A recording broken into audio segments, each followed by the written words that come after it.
මට දවසක් ගොඩාක් හිතවත් හමුදාවේ මහත්තයෙක් ඇවිල්ලා බණකට ආරාධනා කළා ගෙදර.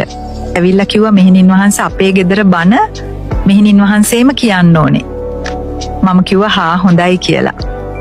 මෙහෙණින් වහන්සේ පහුවෙනිදා දානෙටත් වඩින්න පුළුවන්ද? මම කිව්වා මහත්තයෝ මට ඉස්කෝලේනේ මට බෑ. මම දානවලට වැඩිය වඩින්න කැමති නෑ. ඒ නිසා මම බණට වඩින්නම් කියලා. නෑ මෙහෙණින් වහන්සේ දානෙටත් එන්න මම වෙනුවෙන් කිව්වා. මම ඇහුවා ඇයි කියලා. නෑ මෙහෙණින් වහන්සේ බණට ඇවිල්ලා මෙහෙණින් වහන්සේට කැමති එකක් ගැන මාතුකා කරගෙන බණ කියන්න. මොකද අපේ නෑයෝ එනවා, අසල්වැසියෝ එනවා, හමුදාවේ අය එනවා. එදාට මෙහෙණින් වහන්සේට කැමති එකක් කියන්න. දානෙට ඇවිල්ලා මෙහෙණින් වහන්සේ මට ඕන බණ ටික කියන්න. මම ඇහුවා මොකක්ද ඔයාට ඕන? මෙහෙණින් වහන්සේ අපේ අම්මා පට්ට ලෝභයි කිව්වා. ඔන්න පුතාගේ වචනේ. අපේ අම්මා මැරිලා ඒකාන්තෙම මල පෙරේතියක් වෙනවා. ඒක ෂුවර්. මට ඒක නැති කරගන්න පුළුවන් නම් අපේ අම්මගේ ලෝභකම නැති වෙන්න බණ ටිකක් කියන්න කිව්වා. මම ඒ පාර කිව්වා මහත්තයෝ ඔය දවසේ මට අවස්ථාව ලැබෙයිද දන්නෙත් නෑ. අනිත් එක මට කාටවත් රිද්දන්නත් බෑ. මට නම බෑ කියලා. ඊට පස්සේ කිව්වා අනේ මෙහෙණින් වහන්සේ මට අනුකම්පා කරන්න කියලා.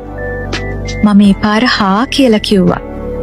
බණට ගියා පින්වත්නි විශාල පිරිසක් බණ අහන්න හිටියා. මේ අම්මත් හිටියා. මට ඉතින් වෙනසක් පේන්නෙම නෑ. මේ අම්මා හරි කරුණාවන්තයි, hina වෙනවා, හඹයි.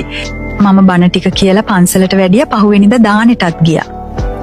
දාන වෙලාවේ පින්වත්නි හාමුදුරුවෝ ටික දානේ වළඳනවා. දානේ ටිකක් හිර වුණා. මම ඒ පාර වටපිට බලද්දි මේ අම්මම තමයි ළඟ හිටියේ. එයාගේ වෙලාවද මගේ වෙලාවද මන්දා. මම කිව්වා අම්මේ මට වතුර කෝප්පයක් ගෙනත් දෙන්න කියලා. අම්මා ගියාමයි. වතුරත් නැත අම්මත් නැත. දානේ වළඳලා අපි අතුරුපසත් වළඳලා ආවා. මෙහෙණින් වහන්සේ පැන් කෝප්පේ. මම ඇහුවා කොහේද අනේ වතුර ගේන්න ගියේ? ඔය අම්බතලයට ගියාද? ජල පිරිපහදුවටම ගියාද කියලා විහිළුවට ඇහුවා. ඒ පාර කිව්වා නෑ මේ කෝප්පයක් හොයන්න ගියා කියලා. මම කිව්වා මේ කැබිනට් එකේ මෙච්චර වීදුරු බඩු තියෙද්දි සාලේ ලොකු කැබිනට් එකක්. මේ කැබිනට් එකේ මෙච්චර වීදුරු බඩු තියෙද්දි කෝප්පයක් හොයන්න කොහෙද ගියේ?